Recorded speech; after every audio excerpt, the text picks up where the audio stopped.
Okay. Hi, welcome to another Coven Conversation with my fairy godmother, Leesann. Welcome back.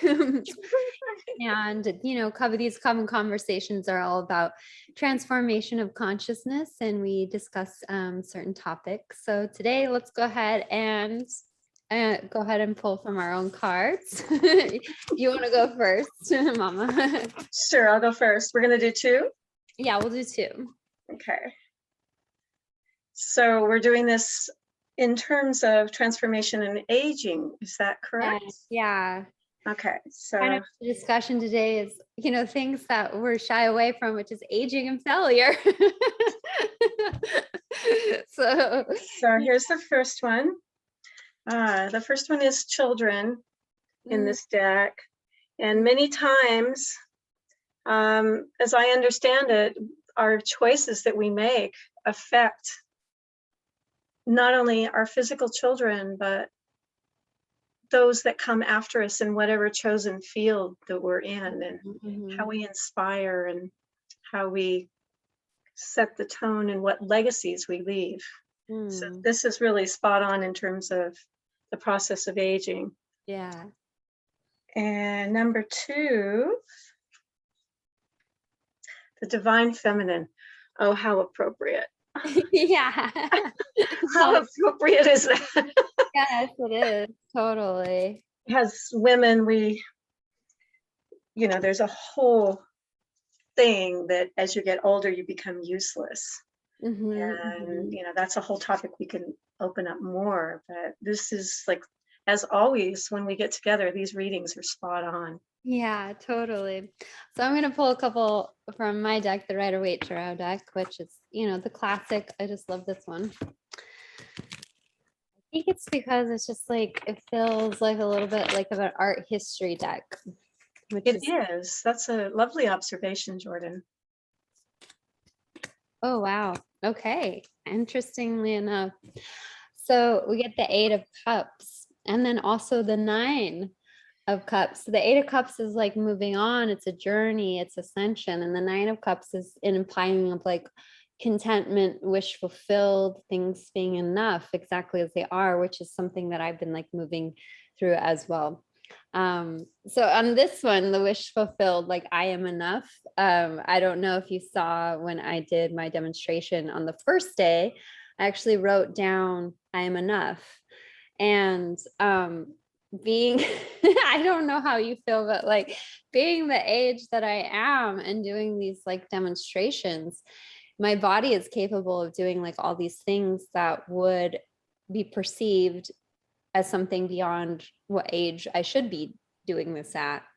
But then it does, like, it's very interesting because my yoga practice progresses as I age. It actually gets deeper and better and more open. And so it's this very like different juxtaposition for me. I'm just going with this. This is juxtaposition because I think about where my practice was 10 years ago. And even though I was younger, it wasn't as deep as and advanced as it is now. And I still have this, like, I don't know for you, but I still have this attachment to being a certain age and thinking that it's like better to be a certain age, even though from my experiential self and looking back, like I love myself more now. I'm more developed, like I'm more well-rounded. I enjoy certain things. I'm more of my authentic self. My identity is like more together. Like I'm actually even more confident than I was, 10 years ago and definitely 20 years ago. So, but it is this idea that and one of my friends explained it to me pretty clearly. He said, as you age, like, or if you're not wealthy, or if you're not beautiful, or if you're old, society dismisses you. And so it's this, I think it's actually this fear of aging is actually the fear of like not belonging and being dismissed and being irrelevant. And, that's something I did have to kind of sit with this last time when I did demonstrate, which I didn't actually feel before. So that was something that kind of came up for me a little bit more this last time than I actually anticipated.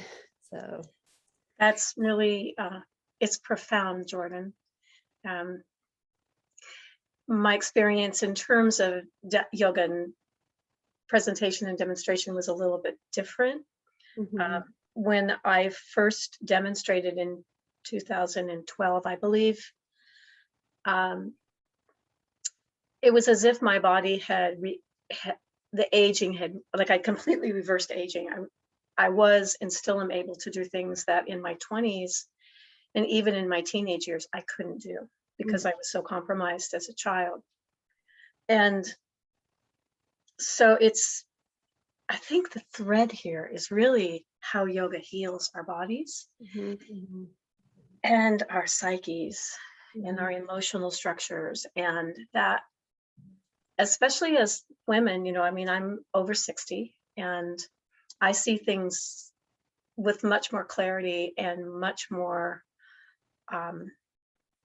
authenticity than I did in my 30s, 40s, even 50s. And it's really stems out of my journey of self-realization in yoga.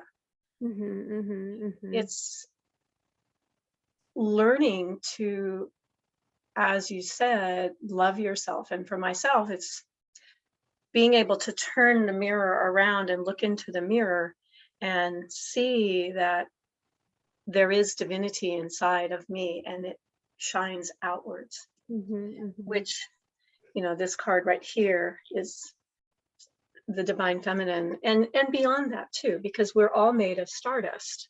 We're all made of divinity, and our journey, our wish is to magnify and reflect that in each other. I didn't say this, but I probably should say that this is called the Mystic's Oracle deck. Oh, I love it. Yeah, it's my favorite deck these days, and I have to give credit to my dear colleagues, Lindsay Para and Sarah McCoy. Sarah Love. So yes, I mean, this is a very rich topic because, as you said, as we get older, if we're not rich, if we're not beautiful, if we're not famous, that sense of belonging gets threatened. And that to me is the core of that fear of not belonging anymore, not feeling included, not feeling worthy, because you're in your 60s, 70s, 80s, 90s, 100s. And I believe that part of what we can do in the yoga community is actually extend that and include people of all abilities and capabilities. Well, I think as like I maybe I hold this fully, so like when you start doing yoga like consistently as part of like your life, like that's where like the aging stops. Like that's my true belief. I only believe that you're only as old as your spine. And so at least when I was like practicing, when I first started practicing, there were a couple teachers in there and I had no idea their age, but I just thought they were just a few years older than I am, and then come find out they have a kid that's my same age, and I was like, what's going on here? Like it was a total but it, like you said, that process of yoga reverses aging into healing. So I believe that healing is the natural state of the body, and we're always constantly in a state of healing. And even if you think of, this is going to be a little esoteric, but even if you think of like aging actually is healing, because it's healing ourselves back to the energy vibration itself and particles itself. Like right. The process of quote unquote decomposing or aging is actually a return back to God's self state or energy itself, which is hard, which is a hard reality to kind of like, even for myself, to kind of like sit with and grasp. And that's the attachment to, I want to say, this like mortal form itself, but then like expanding and looking at yourself as more of energy. And I don't know, like I have this very like limited self mind, and then I have my God self mind that can kind of see both of them. And when am I in which state helps me to kind of move through that attachment to certain things. And it's interesting, I was watching this documentary, well, it's a little YouTube thing that's like, you'll never be pretty. And meaning that the ideals of beauty standards in society, no matter what generation, what time period, ancient, whatever, are built on actually inherent racism. And no matter what you are, there'll always be something like more, meaning like it's not enough or this or that. And right now, the aesthetics that we have is a I don't know how to describe this like very well, but like a white Black woman, like that she needs to have the qualities of a Black woman and then also be white at the same time. And it was just interesting to have that expansion of mind that like it's always kind of a form of internalized like racism. And even talking about how a few hundred years ago in China, they used to blacken their teeth as a way of being beautiful. Or, you think of like the Rubenesque women, or, like it's always some kind of thing that you're not. And what I've been coming to is like, you just need to be the most beautiful version of yourself, knowing that you are enough. And that's not to say that don't take care of yourself in a way that makes you feel beautiful, but like instead of that comparison with something outside of ourselves, like what can I do to be the most beautiful me? How can I take care of the most beautiful me? And I think back about to when I grew up, it was like the Britney Spears era, like glad Britney's free, so happy for that. But but also like, it was this tan and blonde and blue-eyed and, a certain kind of aesthetics. And that just wasn't me. And I look back and we all go through this progression in my junior high years, and like striving for that aesthetic, it left me like looking completely awkward and not like very like beautiful. But when I kind of like returned back to myself, I feel that because we're in the most authentic alignment with ourselves, enhancing our own natural beauty in whatever ways that is, then it's like that's in alignment. I just think it's super interesting. And it was my dad who was like, because I have thicker eyebrows, which are now on trend. But when I was in high school and college, they weren't. My dad was like, stop over plucking your eyebrows. Like it was my dad who was like, stop doing that. Like, hey dad, stop doing that. Like, what are you doing? But just this constant need to fit into a certain mold instead of embracing, who we are authentically, because those standards are constantly changing, and chasing that instead of just chasing yourself, knowing you're enough. Is Figgy being a little bit Figgy's being Figgy. Figgy is a little black cat that is 19 years old, and he can't quite make up his mind whether he wants to be in the room or out of the room.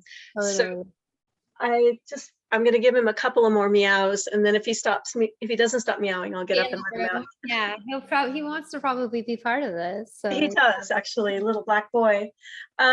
He's so sweet. Wow, Jordan, this is so rich. Really, this is so rich. In terms of failure, and each one of us is going to be a different of the divine feminine. Each of us is going to be completely unique in our self-expression and our embodiment of divinity as a woman. And we have our different cycles. We have when we're young, in like the ingenue phase, the young woman. Then we move into the more maternal, the motherhood phase, and we move into the crone. And the thing is that all of those things are in us, active all the time.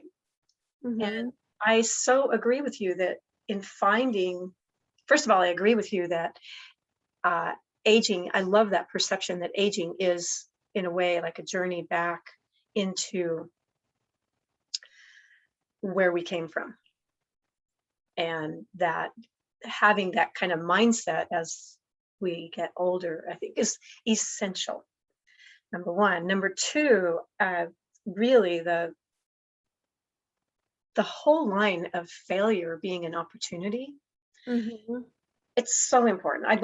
I might be wrong about this, but I believe the character in, it might be Chinese, you know, the characters, failure means opportunity. Yes. I love that. I just love that. Because it's always an opportunity when, you know, I'm striving and striving and striving and striving for something, and then it doesn't happen. A completely different door opens up that I could have never seen. Yes. Never, because I was so like driven that this is what I have to have, and this is what it has to be, and this is how it has to look. And I mean, that, what is that but my ego talking, right? I mean, it's just, you know, me, I. It's like, Well, it's interesting for me because, you know, like as a conscious like creator, like you focus on what it is that you want and you know you can have exactly what you want. But then like what about the moments when it like doesn't go the way that you think it should? And like that happened to me definitely like a few weeks ago when I demonstrated. I was up there in this like oblivion, well I was just like I was in the bliss of the moment and I didn't even realize that like I didn't even like my proprioception from scoliosis, maybe this is a limiting belief, but like your proprioception is just a little off and it's something that I've had to like tune over the years. But I didn't even realize that like my right foot lifted up a little bit. And I was just in the bliss of the moment thinking that like, oh my God, I finally fucking did it.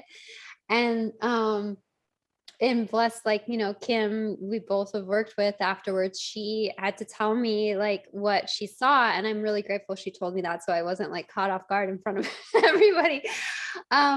But in that moment being like, yes, I wanted this thing, but I didn't need it. And also being like, what the fuck just happened? Like, you know, like being in the same space and just being like, but I am still enough no matter what. And it's like this, like you said, like it switches you on a different path.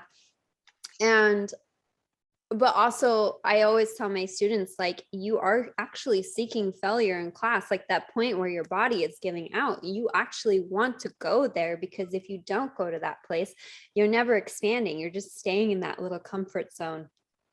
But I do think, absolutely. like, as yogi practitioners, you have to be very comfortable with this idea of like, I mean, you can call it like failure is just feedback, or feedback. You have to be very comfortable with like falling out of postures, because that's how you learn. Okay, I fell this way, I have to exert more force this way. I did this thing. Like, that's actually how you really learn and fine tune things. And so if you're never in that vulnerable place, you're never going to actually, you know, be the type of expansive person that you want if you don't ever take those risks. And you know, it is hard. That's that fear of failure, fear of rejection. Those are things that I've had to like overcome in myself a lot of times. And just how do you tap into that place inside of you that's like, I love myself exactly as I am, even when I make a mistake. I accept myself exactly as I am, even when I make a mistake. And that was definitely the theme of my demonstration a couple weeks ago, because I had in my head like what I wanted and what I was going for, and it didn't happen. But then I got home and I read what I wrote in my journal, which was like, I plan to give a stunning and flawless performance that moves the hearts of people and inspires them. And I was like, well, shit, it manifested perfectly. Like, you know, like, and like, so I didn't, you know, next time maybe being a little bit more specific on all that. But my God self knew how to do that, and just like releasing the ego, like you said, the ego attachment to all of that stuff. But it was quite an interesting experience of sitting with a lot of different kind of disappointments and shadows this time that I didn't realize were still inside of me, you know, that kind of stuff. So. What a marvelous opportunity, my dear. What a marvelous opportunity, because you did do that. I was in tears because I was watching here in the desert. I was watching, and it was magnificent. It was so beautiful. And I didn't even notice that your foot came up. I Didn't even notice. Didn't even notice, because and I think this is what's really important, is the energy that was coming out of you was radiant. And not having been able to go because of the COVID situation this time, was fine. I had settled to that. But as I watched from a distance, it was a new perspective, because you could see when somebody would stand on the X, you could see what they were connecting to. And it was much more transparent to me than I've ever had that experience before. And it was flawless in terms of connection, in terms of beauty, radiance. And I think that in terms of, weaving aging back in, I feel that that's an important lesson, that sometimes it's where we come from. It's not the words we say, it's where we come from that actually moves people. Years and years and years ago, I worked with a woman in Carmel. She was called the Angel Lady of Carmel. And she was a mental and emotional healer. And but I remember her name was Dory, and I remember that what she used to say was that people will feel your presence. And that is more important than the words that you say. Your actions are as important, because your actions will reflect what you're connecting to, that brings an easement or brings a sense of peace or joy or ease or grace as you're in conversation with people. And I think that that's part of the gift as women in terms of the divine feminine. That's one of the things that we can give birth to. And one of my wishes as I've gotten older is to someday be that bright, shiny little old lady who shines from the inside out. You're definitely that for me. I mean, I'm on my way. I don't consider myself old, really. Yeah, I know. I don't consider you old at all. Like, yeah, it's I tease about it and I kid about it, but when I look into my heart, I still feel like I'm like 10 years old. Yeah. And to me, that's part of the mystery of the gifts of failure and the gifts of aging, is that it's a continuum.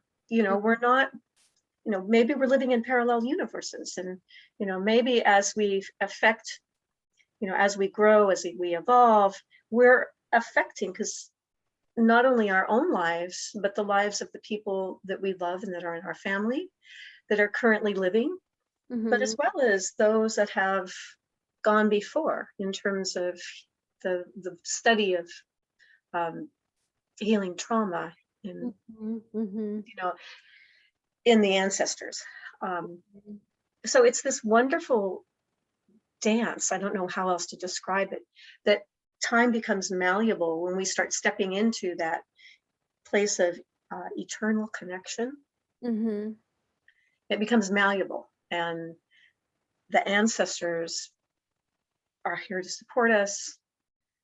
The ancestors are here to learn from what we learn, and at least that's how I perceive it. It's a little out there, but that's how I perceive it.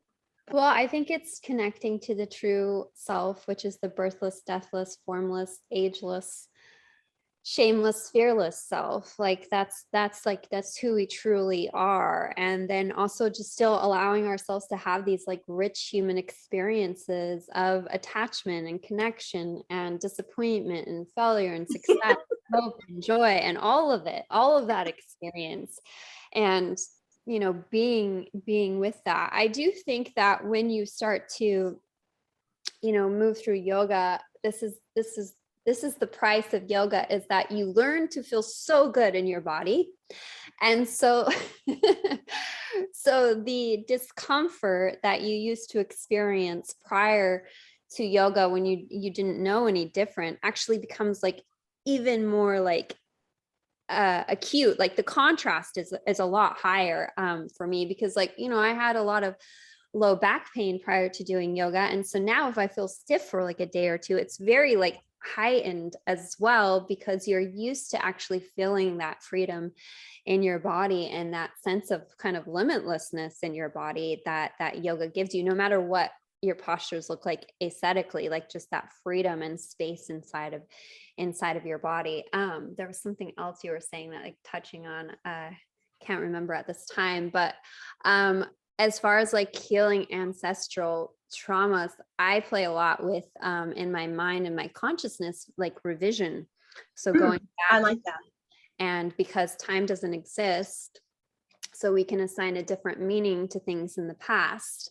And if I say it is, if you think you're right, you're right. If you think you're wrong, you're wrong. Like whatever you think is actually like is what it is. And so going back and assigning a different meaning to things that were, you know, somewhat traumatic for us, or things that we've experienced as well. And then also too, like in one of my subliminals, I put, I'm free from all past, like I'm free from karma, I'm free from ancestral trauma and all those kind of things, because I do think at this moment right now, we're experiencing this huge kind of contrast experience that is causing a lot of awakening for everyone. And so can we just decide, we can claim here today that, you know, any ancestral trauma or generational trauma ends here right now, and that we are cleansing it out. Because I also feel that even in the spiritual communities, there's a lot of ways that we still want to limit ourselves and our ability. Like you are trapped in a karma cycle, or you are subject to generational trauma, or you know what I mean? Like, but isn't that like very limited still? That's really interesting.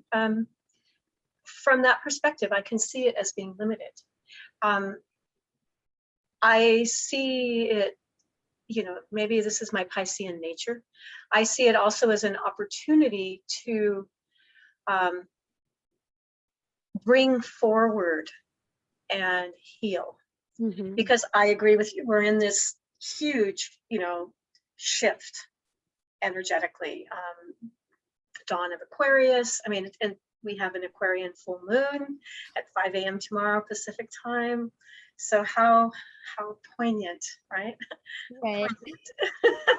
And there, you know, in terms of the cycles, and when you study Hinduism, the cycles of the Yugas, there's different times where there's been periods of enlightenment, then it goes into darkness. And one understanding that I have is that the Gita, the Bhagavad Gita, was actually written at a time when there had been great light, and then the people knew, the priests, the women and the men at the time knew that they were going into a dark cycle, a Kali Yuga, and so those teachings were taken and they were coded. Because it's all about the journey of the self back to the big S self, the little s self back to the big S self. And that's what we're doing. So and that's what yoga's a tool for. But in a sense, again, we're here in this time where there's new possibilities happening on the planet in terms of human development, in terms of awakening. You can call it whatever you want to call it, but it's happening. You can see it in the dichotomy and the polarization that's happening between people and situations, and not to go into that, but you can see it. It's like everything's getting magnified, and which I keep coming back to for myself. I have to come back to a place of non-judgment and to hold space, and to remember what's true for me may not be true for somebody else. And to allow that, but also not accept it because it's not true for me. So I love what you said about, yes, we can declare now that those, you know, the Holocaust or the potato famine, I'm just, you know, throwing things off the top of my head, or the Civil War, or, you know, racism and slavery and all those kinds of things that are wrong. They're wrong because they put one person beneath another person, or they are disrespecting to one, individual or a group of individuals. I love what you said. It's because we can claim it that we're going to do something different than that. I'm not advocating we go back and we pull it forward. It's more taking our experiences, sending it back, almost like a feedback loop. Well, I think it's like, I think in our previous discussion, I talked about like the law of polarity. Maybe I don't even believe in that anymore. But then like I am in this place now where too, it's like, damn, like the contrast is like very pushing up against me. And maybe, and this is the beautiful thing about experience, is like I can shift and change my mind and evolve and everything. But it's like, so I was talking about somebody last night that, you know, everything exists in the inner world anyway, but that contrast, that thing that you're experiencing, the exact opposite of like that darkness, you know, means that there's beautiful light. This heartbreak means that there's this blissful love available too at the same time. And so it's like, do I believe in the law of polarity? And it's like, you know, the evidence of my experiences is constantly highlighting this, like the world of duality. And especially right now, I'm like noticing things because I am a conscious creator. I am intending for certain things, but there's this element of like not feeling like totally in control and noticing like, okay, what is coming from my awareness, what is in my field of awareness, and what is actually in this like collective consciousness right now. And you know, we're entering into like the fall, and it does feel like there's this energetic release going on, and the portals are being open, and souls are transversing through like that soul transition, and kind of just sitting with that and that discomfort of that experience. You know, and like Alan Watts says, like life implies death, you know, death implies life. It's that world of duality and opposites as well. And just being with that and holding that space for the contrast. And I you know, I've had plenty of fucking contrast in my life. And but like you're saying right now, I think it's like it's okay to talk about like what's happening in the collective. And the place that I've been coming from is what everybody actually wants, all of us as individuals, is safety, security, and freedom. Everybody wants that. And it's just the means for how people are choosing to express what they want is different. You know, like you know, everybody. And so coming from that place of like you said, like non-judgment to what's experienced is like this person actually is, they're asking for requests for safety and security and freedom. And then shifting also to like, well, what does that look like for me? What does that mean for me? What decisions I have to make for me personally to align with that? But then also the knowledge that like you have to create those feelings inside yourself first, which is something that I've been learning. And I go on my walks each day, and I take my steps, and I like, you know, I don't step on like the cracks, because that's like what I've been doing since I was little, but I'm like safe, secure, chosen, free. And like that's my mantra as I like go on my walks each day. Because right now in the collective, you can look at like certain things, and it's this like, we're not safe, we aren't free, we aren't secure, but it's always got to be created inside of ourselves first. Because you can have, I was telling somebody, like you can be in a castle with armed guards and not feel safe and secure, or you can be in a little canvas tent in the middle of the wilderness and feel safe and secure.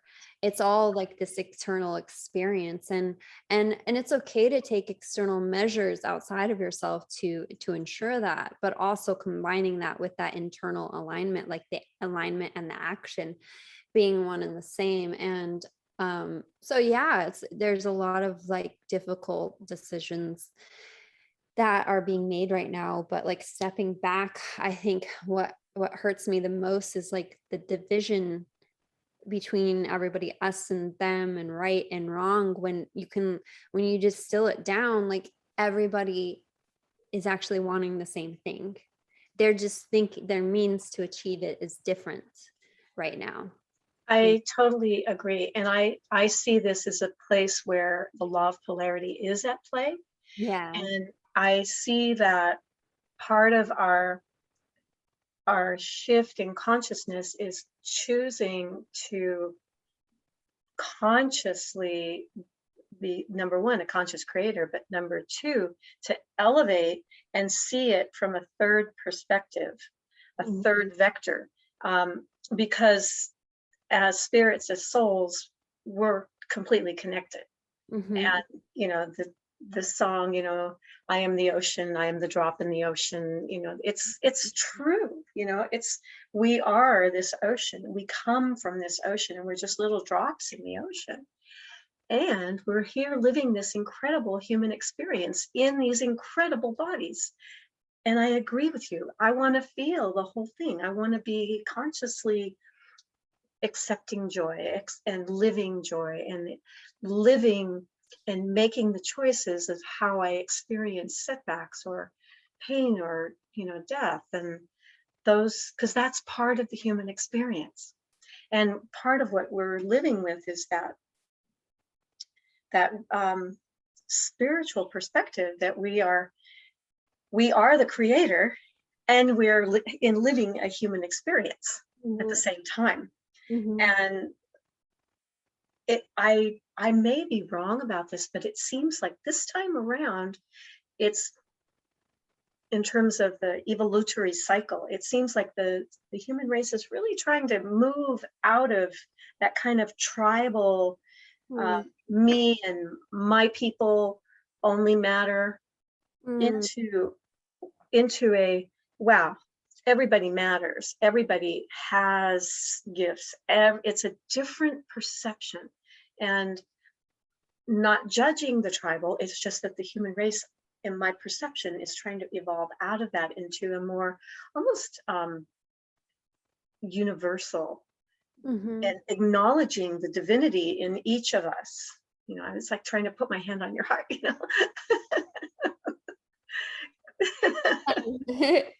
I love it. Does that make sense?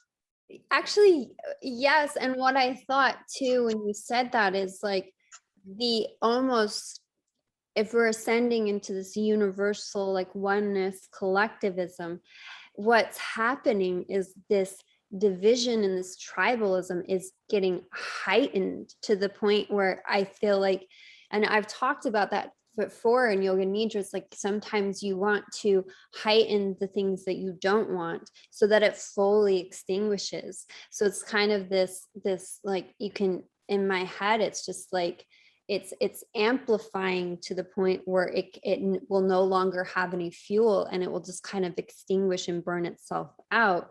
So maybe that's the perspective to take, is that this contrast of division and tribalism is actually indication of oneness and universalism and like connectedness. And I don't know, some people might think I'm a fucking Beatles song right now, but like maybe it's like that's what's actually happening, is it's like this is getting heightened and amplified and pushed out because it's actually dying off. It's getting extinguished to prepare for this elation experience. I mean, I want to hold that vision. And then sometimes at night, I'm like, what the fuck is going on with reality? It's really weird right now. Like, I'm exhausted. I'm a little depressed. I'm a little apathetic, So I first of all, I love the Beatles, and all you need is love. It's so true. It's so true.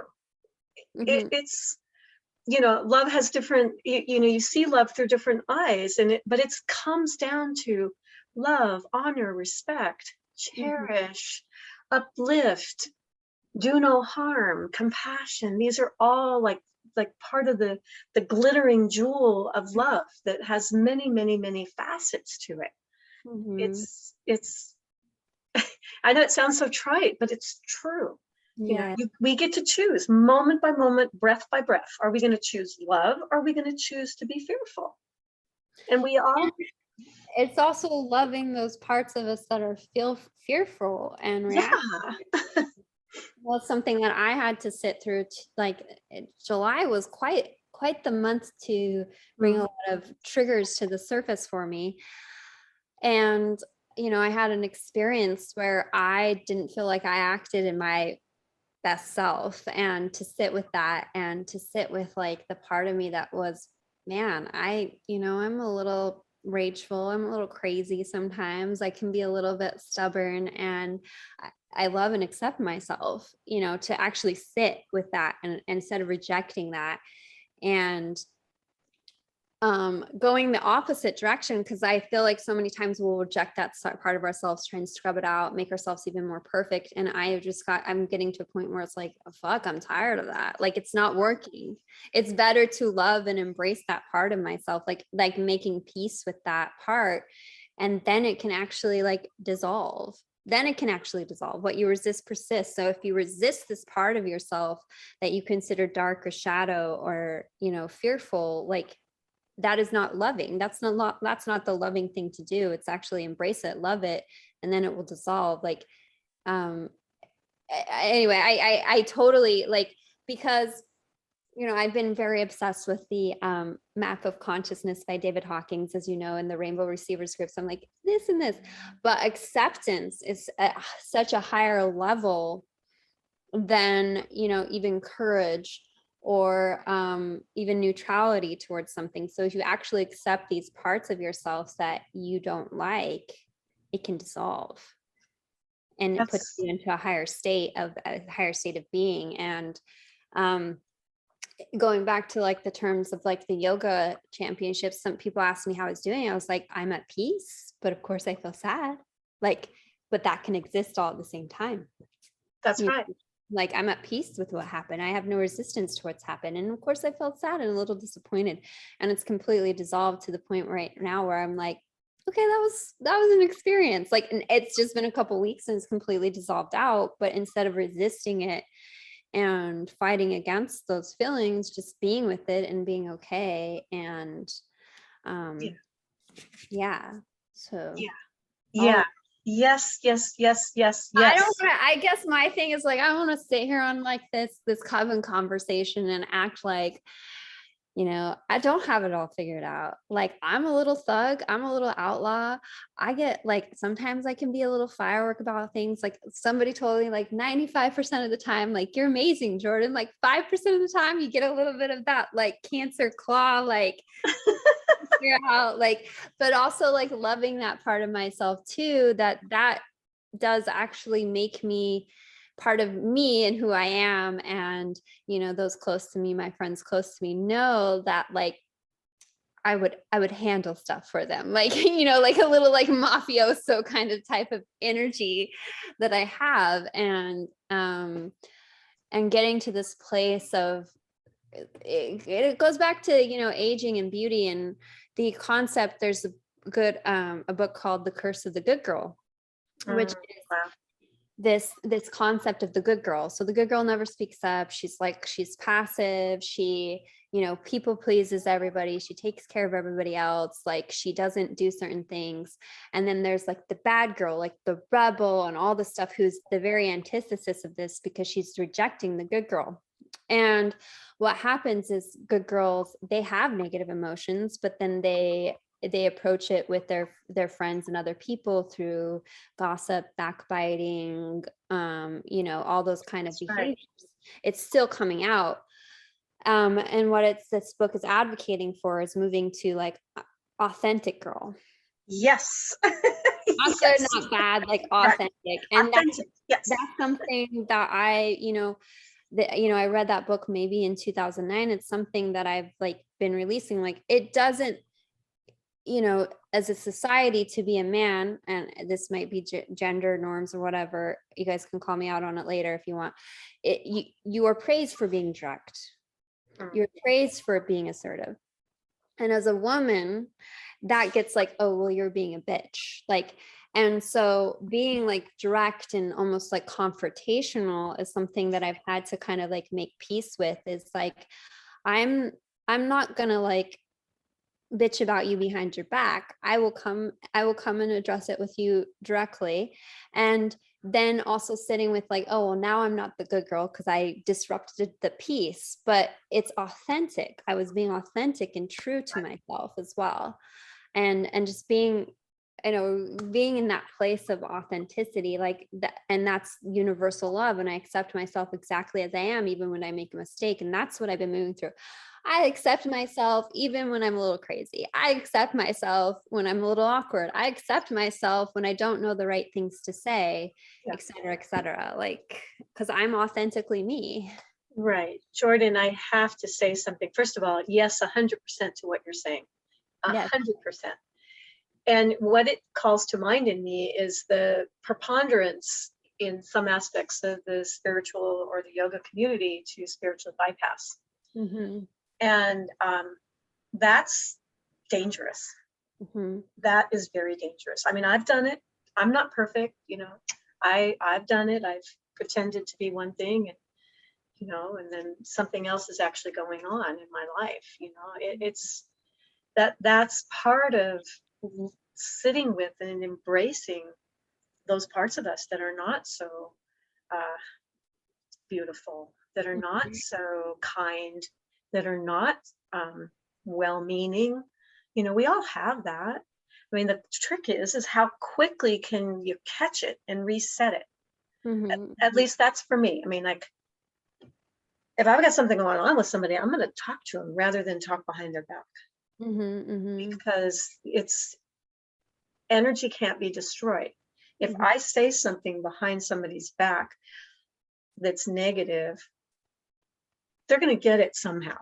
Mm-hmm. You know, it's you know, it's taking responsibility for the fact that we are energetic beings, and that our words and our actions affect the world around us.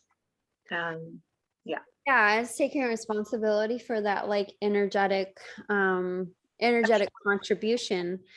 And also what I've had to learn to, I think, you know, through this past great awakening, the great pause, whatever you want to call this time period, is I actually don't have the energy to be holding on to connections where I don't feel authentically myself, where I don't feel free to be authentically me. And I don't want a person to be that way with me either. I don't want them to feel like they're parts of themselves that they can't like fully express. So I do think that there's this kind of like this pruning going on in terms of us individually, in terms of connections and relationships and all that kind of stuff. But I hope that pruning isn't being done in terms of, you know, political things or stances on certain like medical stuff, like, but in terms of like like who can I feel authentically myself with, I think is the higher question. And you know, I don't know if for you as a yoga teacher, sometimes I feel like my yoga students kind of like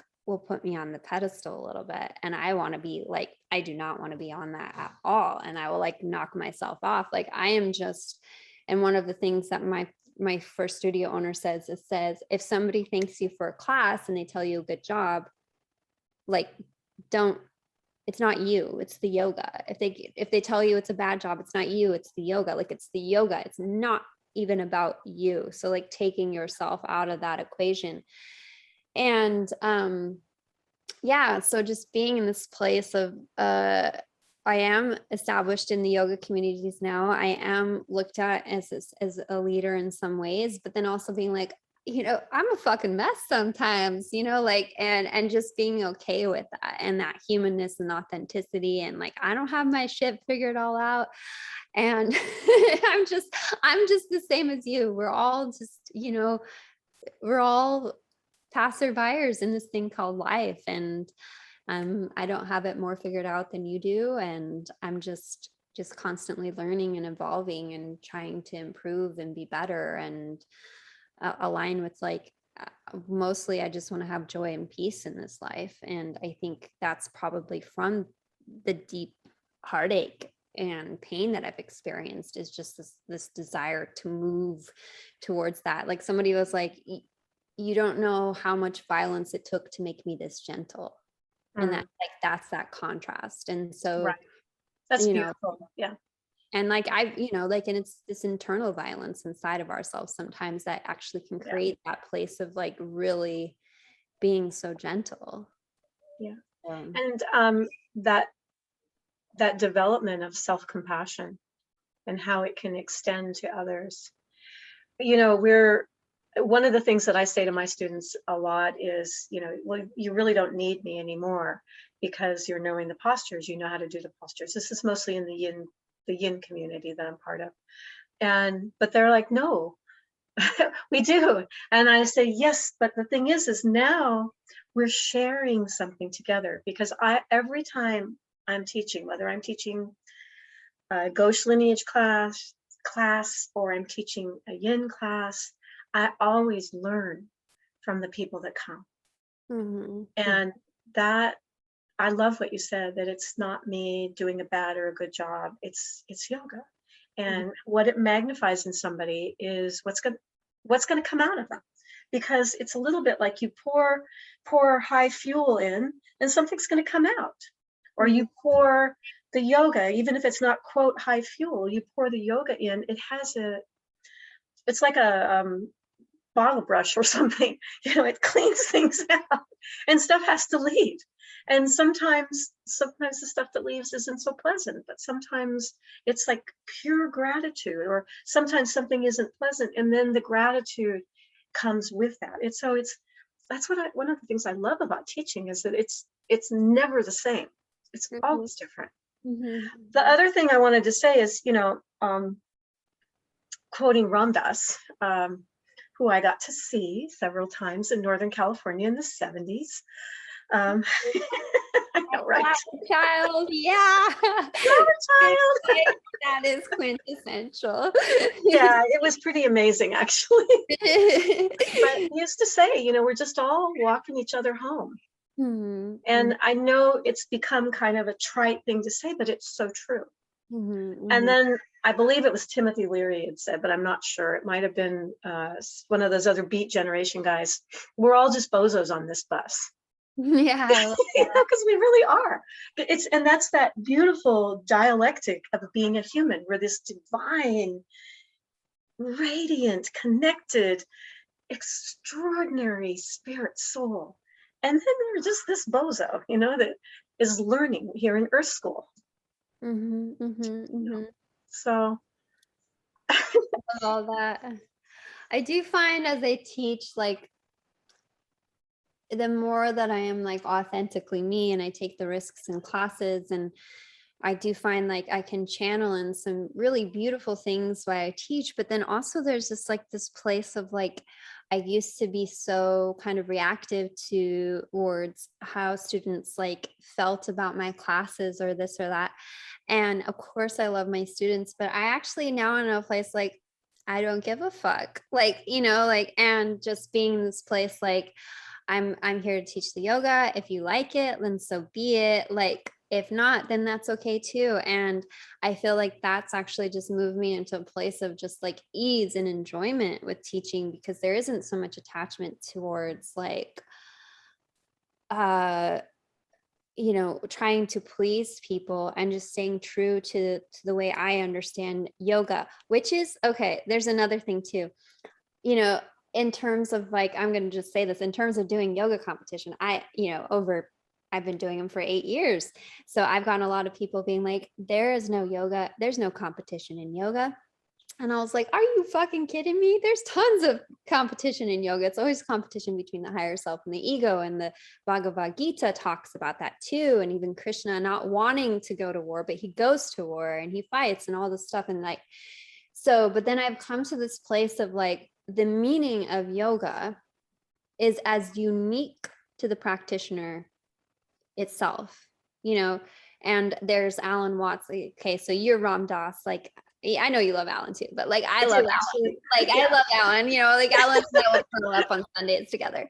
But he's like, talks about like, my yoga is better than your yoga, my guru is better than your guru. And when you come to that place where you're like, well, this person's doing yoga, but this person's not doing yoga, it's still coming from that place of egoic separateness, right? And trying to be like, well, this is yoga, this isn't yoga. Like, and I've come to this place where it's like, yoga means whatever it means to you, and it means whatever it means to me, and that's it. That's all that it is. And, you know, I can do, you know, I can be doing yoga in my house, like cuddling with the cat. That's yoga. And this is yoga. This is yoga. What we're doing right now is yoga. Excuse me for interrupting, but this is yoga. I've had to make peace with like, well, there's no competition in yoga. And I was like, but why? Why do we think that? Why, like, of course there's a competition in yoga. In my opinion, a competition in yoga. I go into the mat every day and there's a competition between my ego and my higher self. And just like surrendering that kind of like control to it itself, and making peace with also like the lover and the warrior, you know, and embracing all of that. And also being in a place like, I don't give a fuck if you guys don't think this is yoga or not, if I'm doing a competition on stage, because for me, this desire is authentic to me. And it has transformed my consciousness more than anything else in my life at this point. And maybe a different desire will come to transform my consciousness, but it's made me into the person that I am today. It's given me community, friends, faith, confidence, like in pursuit of this desire. It's not even about the desire itself. It's the journey instead of the destination. It has transformed me on all levels of being. And so be it, you know, so be it. Like, right. Yes. Well, Krishna is analogously, Krishna is like the little s self. Arjuna is the big s self. So when Krishna goes to war, it's the war that we all have going on inside of us all the time. And who's going to win? Come here. It's the kitty again. Figgy's actually going to win here in just a minute, because I'm going to have to let him out. But it's number one, I'm just so grateful for you and for your light in the world. As a yogini, as a competitor, you've brought so much inspiration to me. Yeah, and you really have. And I would say for myself the same, in terms of the competition completely opened up my mind and just like, I never thought I would ever be able to do the things that my body could do. And that's a whole nother thing, but it's when you grow up seeing yourself as being an invalid, it completely blew that out of the water. And talk about grateful. I'm so grateful for that. Yeah, I'm grateful for you, Mama, and the light that you are too. I think Figgy's letting us know that we're almost to the hour mark. So okay. Do we have any closing remarks for this tea time together? Yeah, this time I forgot to bring my tea. I brought water instead. That's okay. I have my tea cup. Next time I'll bring tea. Closing comments. So anybody that's watching this, always remember to believe in your natural divinity. Believe that you can always do and be more connected to your sacred core of yourself. Age is just a number. Yeah. Failure is an opportunity. Love each other, cherish each other. You know, the present is where healing happens. The present is where it happens. I love that. And I will say, if you want something, go get it. Go get it. That's what I will say. Go get it. So I love you. I value. I accept you. We are limitless and we are enough exactly as we are here now. So. Oh, I agree. Love you, Mama. I love you too, Jordan. Thank you. Bye, everybody.